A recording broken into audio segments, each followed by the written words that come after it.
নমস্কার বন্ধুরা, স্মৃতিরেখাস ক্রিয়েশনে আপনাদের সবাইকে স্বাগত জানাই। আজ আমি মটর শাকের একটা রেসিপি আপনাদের সাথে শেয়ার করব।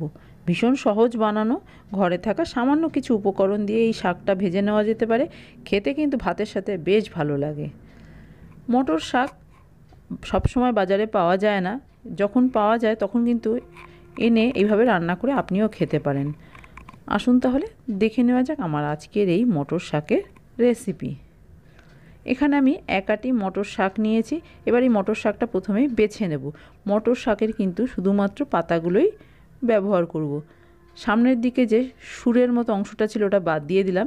এবার দেখুন এই কচি পাতাগুলোকে নিয়ে নেব। এই শাকের ডাঁটাগুলো ভীষণ শক্ত হয়, ডাঁটাগুলো নেবেন না, এগুলো সেদ্ধও হবে না, খেতে একদমই ভালো লাগবে না।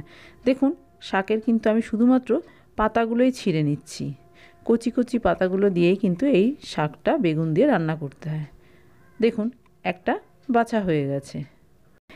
এইভাবে সব শাকগুলো আমি বেছে নিয়ে ফেরত আসছি। শাক দেখুন বেছে নিয়েছি, বেছে ভালো করে ধুয়েও নিয়েছি।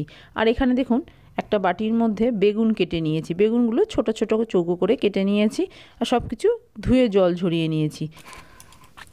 আর নিয়ে নেব আদা আর কাঁচা লঙ্কা। আমরা অনেক রকম শাকে কিন্তু রসুনের ব্যবহার করে থাকি, তবে এই শাকে রসুনের পরিবর্তে আদা দিতে হবে আর লঙ্কাটা আপনারা আপনাদের টেস্ট অনুযায়ী দেবেন। বেগুনের মধ্যে আমি দিয়ে দিচ্ছি লবণ আর সামান্য একটু হলুদ। এবার এই লবণ হলুদ বেগুনের মধ্যে ভালো করে মাখিয়ে নেব। লবণ হলুদ মাখিয়ে বেগুনটা কিছুক্ষণ রেখে দেব, তারপরে আমি রান্নাটা করব। 10 মিনিট হয়ে গেছে, এবার রান্না শুরু করব। কড়াই গরম করে নিয়ে দিয়ে দিলাম সর্ষের তেল। রান্নাটা কিন্তু সর্ষের তেলেই করব। তেল গরম হয়ে গেছে, এর মধ্যে লবণ হলুদ মাখিয়ে রাখা বেগুনটা দিয়ে দিলাম।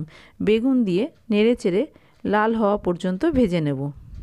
বেগুনটা এইভাবে আগে যদি ভেজে নেওয়া হয় তাহলে কিন্তু শাকটা খেতে বেশি ভালো লাগবে। দেখুন বেগুনটা বেশ লাল করে ভেজে নিয়েছি, এর থেকে বেশি আর ভাজবো না। এবার এই বেগুনগুলোকে একটা অন্য পাত্রে তুলে নিচ্ছি।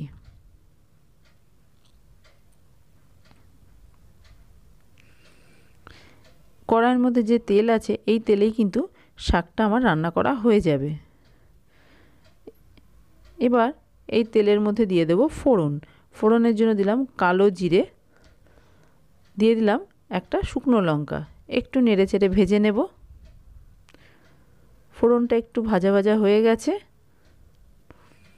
এবার এর মধ্যে আমি দিয়ে দেব যে আদাটা রেখেছিলাম, সেই আদাটা গ্রেটারের সাহায্যে গ্রেট করে দিচ্ছি। আপনারা চাইলে ভালো করে থেতো করেও দিতে পারেন। এই শাকে অবশ্যই আদা দেবেন, আদা দিলে কিন্তু খেতে খুব ভালো লাগে। দিয়ে দিলাম চেরা কাঁচা লঙ্কা। আবার একটু নেড়ে চেড়ে কষিয়ে নেব। দেখুন বেশ ভালো করে নেড়ে চেড়ে নিয়েছি। এবার এর মধ্যে দিয়ে দেব কেটে রাখা শাক। দিয়ে দিচ্ছি হলুদ। লবণের ব্যবহারটা আমি এখন করছি না, যেহেতু বেগুনের মধ্যে লবণ দেওয়া ছিল আর শাকটা মজে গেলে অনেকটাই কমে যাবে, সেই জন্য লবণটা এখন আমি দিচ্ছি না। এখন যদি লবণ দেওয়া হয় তাহলে কিন্তু লবণ বেশি হয়ে যেতে পারে। ভালো করে শাকটা নেড়ে চেড়ে দিলাম আর গ্যাসের ফ্লেমটা কমিয়ে দিয়েছি। তাহলে শাক থেকে যে জল বেরোবে সেই জলেই কিন্তু শাকটা খুব সুন্দরভাবে সেদ্ধ হয়ে যাবে। আলাদা করে জল দিয়ে সেদ্ধ করার প্রয়োজন হবে না। ঢাকা দিয়ে দিলাম কিছুক্ষণের জন্য। দেখুন কিছুক্ষণ ঢাকা দিয়ে রেখেছি। শাক থেকে দেখুন কত জল বেরিয়েছে। শাকটা কিন্তু অনেকটা মজেও গেছে। এই জলে শাকটা সুন্দরভাবে সেদ্ধ হয়ে যাবে। হাই ফ্লেমে গ্যাসটা রাখবেন না, তাহলে শাকের জলটা খুব তাড়াতাড়ি শুকিয়ে যাবে, শাকটা একদম সেদ্ধও হবে না। আবারও একটু ঢাকা দিয়ে দিলাম। বেশ কিছুক্ষণ ঢাকা দিয়ে রেখেছি। এবার নেড়ে চেড়ে দেখে নিচ্ছি শাকটা কিন্তু সেদ্ধ হয়ে গেছে। এবার এর মধ্যে আমি দিয়ে দিচ্ছি ভেজে রাখা বেগুন। বেগুনটা দিয়েও ভালো করে নেড়ে চেড়ে দিচ্ছি। বেগুন দিলে এই শাকটা কিন্তু খেতে খুব ভালো লাগে। দিয়ে দিচ্ছি সামান্য একটু লবণ, খুব বেশি লবণের প্রয়োজন নেই। আর দিয়ে দিলাম সামান্য একটু চিনি। এবার এই শাকটা ভালো করে নেড়ে চেড়ে ভেজে নিতে হবে। শাকের মধ্যে যে জল ভাবটা আছে সেটা সম্পূর্ণ শুকিয়ে গেলে কিন্তু শাক ভাজাটা হয়ে যাবে। এই সময় গ্যাসের ফ্লেমটা আমি হাইতে করে দিয়েছি। আবারও 1 মিনিটের জন্য ঢাকা দিয়ে দিলাম। যেহেতু চিনি দিয়েছি সেই জন্য একটু ঢাকা দিয়ে রান্না করে নিলাম। 1 মিনিট হয়ে গেছে, ঢাকনা খুলে এবার নেড়ে চেড়ে দেবো। যখন দেখবেন কড়াইয়ের গায়ে শাকটা লেগে যাচ্ছে তখন বুঝবেন শাকটা ভালো মতো ভাজা হয়ে গেছে বা শাকের যে জলটা ছিল সেই জলটা সম্পূর্ণ শুকিয়ে গেছে।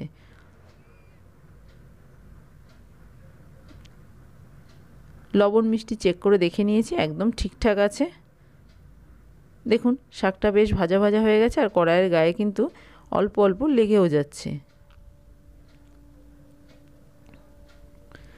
এইভাবে নাড়াচাড়া করে শাকটা রান্না করে নিতে হবে। মটর শাক রান্না করা আমার হয়ে গেছে। এবার আমি গ্যাসের ফ্লেমটা অফ করে দিয়েছি। ঢাকা দিয়ে কিছুক্ষণ এভাবে রেখে দেবো, তারপরে সার্ভ করে দেবো। তৈরি হয়ে গেছে আমার আজকের রেসিপি বেগুন দিয়ে মটর শাক।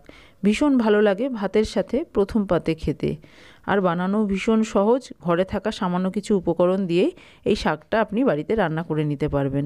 আমার আজকের এই মটর শাকের রেসিপি আপনাদের কেমন লাগলো বাড়িতে করে দেখতে পারেন। ভালো লাগলে একটা লাইক শেয়ার কমেন্ট করবেন। আর আপনি যদি আমার চ্যানেলের নতুন বন্ধু হয়ে থাকেন তাহলে আপনার কাছে একটাই অনুরোধ, আমার চ্যানেলটা সাবস্ক্রাইব করে আমার পাশে থাকার। আপনারা সবাই খুব ভালো থাকবেন। আপনাদের সাথে আমার আবার দেখা হবে অন্য কোনো নতুন ভিডিওতে, নতুন কোনো রেসিপির সাথে।